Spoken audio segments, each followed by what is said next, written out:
उधर माध्यमिक शिक्षा बोर्ड अध्यक्ष डीपी जारौली प्रेस कॉन्फ्रेंस इस वक्त कर रहे हैं। आपको सीधे लिए चलते वो रीट लेवल 2 के आंशिक संशोधित परीक्षा पर अपनी बात कर रहे हैं। आमूल चूल परिवर्तन हो रहा है, यहाँ गड़बड़ी हो रही है।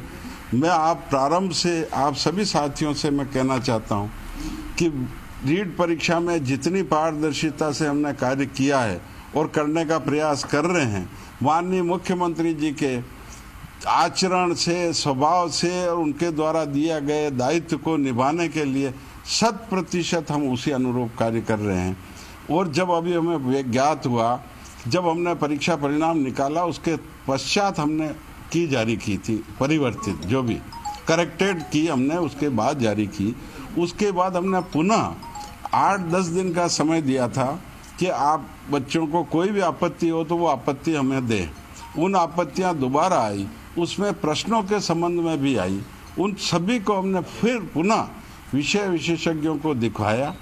तो केवल एक प्रश्न में जो मैं अभी आपको की दूंगा, जो हमारी वेबसाइट पे डली हुई है पुरानी अक्टूबर माह की, जिसको हमने जारी किया था, पुनः जारी किया हमने 27 अभी तारीख को नवंबर को। दोनों में केवल एक प्रश्न में अंतर आया है। वो प्रश्न पुस्तिका जे सीरीज की 74 नंबर क्वेश्चन है, अंग्रेजी सेकंड लैंग्वेज का। 74 भी अंग्रेजी सेकंड लैंग्वेज का। उसमें पहले उत्तर था ए और सी, करेक्ट किया था हमने। अब हुआ है बी और सी।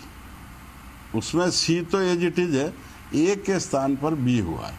वो प्रश्न सीरीज जे में है 74, के में क्वेश्चन है 81, एल सीरीज में है 72 और एम सीरीज में है 65। ये प्रश्न है जिसमें केवल परिवर्तन हुआ है। इसके अतिरिक्त हमने की पुनः जारी किया। और जिस तरीके से कि बोनस 6 में है, 7 में 2 उत्तर है, ये पहले भी थे और अभी भी यथावत है। वही 6 बोनस और 7 जिनमें हमने 2 उत्तर को सही माना है, वह पुनः उसी प्रकार है, केवल एक प्रश्न में परिवर्तन हुआ है। अब इस परिवर्तन का प्रतिशत आप निकालेंगे तो ये मेरे ख्याल से बहुत कम आएगा, क्योंकि 4 विकल्पों में से 2 विकल्प सही है, 2 में से एक तो जो पहले था वही सही है, सी। जो अधिकांश अगर प्रतिशत वाइज निकालें तो 80% वही उत्तर सही है, 20% दूसरा जो सही है वो भी उत्तर। हमने दोनों को सही माना है। तो इस पूरे परीक्षा परिणाम में बहुत न्यूनतम स्तर पर मेरे ख्याल से 0.01% विद्यार्थियों के परिवर्तन होने की संभावना है, और वो भी केवल 1 अंक का। कुछ बच्चों के 1 अंक बढ़ सकता है, 1 अंक कम हो सकता है। इससे ज़्यादा परीक्षा परिणाम में कहीं परिवर्तन नहीं है। इसके अतिरिक्त तो उन्हीं बच्चों के परिवर्तन है जो हमने आपत्तियां मांगी है। कुछ बच्चों ने 2-2 फॉर्म भरे थे, जैसे आपको सारी स्थितियां मालूम है।